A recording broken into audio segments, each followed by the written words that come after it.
For example, when the Romans would conquer a people, actually eliminating the monarchies of the tribes and, barbarian kingdoms they conquered was a top priority. They're like, we get rid of Vercingetorix, the Gauls have no way to focus their efforts. Right. And so actually, if you want to basically disempower a people, that's exactly what you do. And you notice you're like, why, is part of the official ideology of the revolution this extreme fear of monarchical organization? Why, yes, it is.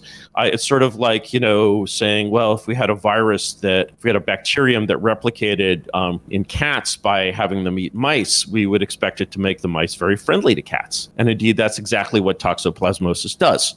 And so, we have a sense that maybe this is what, Marxists call a false consciousness, or what Gaetano Mosca calls a political formula from the Machiavellians, nicely summarized in James Burnham's book, where it's like, this is a belief that basically corresponds to the belief that the powers that be are good and should rule us for our good.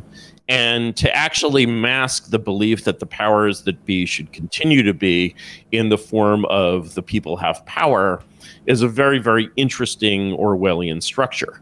So going back to basically the defeat devices on the system, my YouTube forbidden question about elections, if you basically say, okay, suppose we want to present the appearance of a system that looks like this, but the system that actually works like this is really, really scary. What do we do?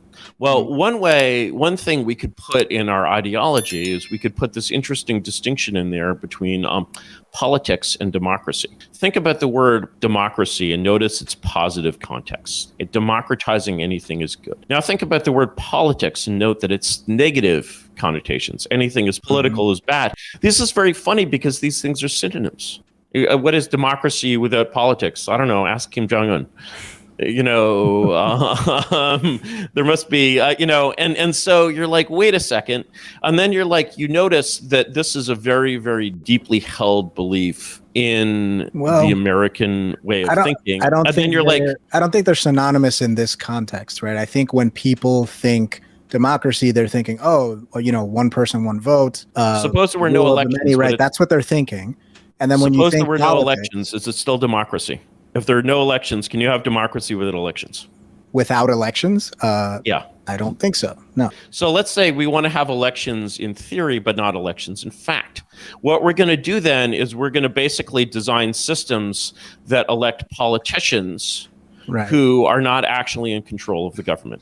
So this idea of basically depoliticizing the government and making it sort of neutral governance of experts is actually not something that dates to 2012, more like 1912. It's a very, very deep and old part of the American progressive movement to basically, in like 1900, when like William McKinley is president, the idea that professors are like dictating like public policy is unheard of. It would be like saying, well, bloggers are going to run the government in 2032. Like this idea that basically democracy is good, but actually that doesn't mean having the people you elect have control of the government. Oh no, we mean democracy in this higher, more spiritual sense that doesn't equate to giving the people we elect control of the government. And in just the same sense, that is what people think, though. I think that is what people think. And so, but the thing is that thinking does not in any way coincide to reality. So you're saying that's not actually what happens. What you're saying that's not actually what happens. And so the people we elect to represent us do not then control work the government. to do not control the government, enact law and all that sort of stuff. No, they don't control the government at all. So how is it working then? So the way it works is if you go to DC, you'll notice that there's something that's called the executive branch. If you look at the executive branch objectively, and I would encourage you to do this to anyone, try this test on anyone who works on the Hill. Say to them, actually, we don't have an executive branch. What we have is a legislative branch. Why do we have a legislative branch rather than an executive branch? We have a legislative branch because the policy, structure, personnel, and funding of this branch, of the agencies, is dictated not by the White House, but by Congress. agency officials testify before Congress. They don't testify at the White House. And in fact, if you basically tell, anyone in DC that the executive branch as a whole would in fact not only work, but actually work better without the White House, everyone will agree with you.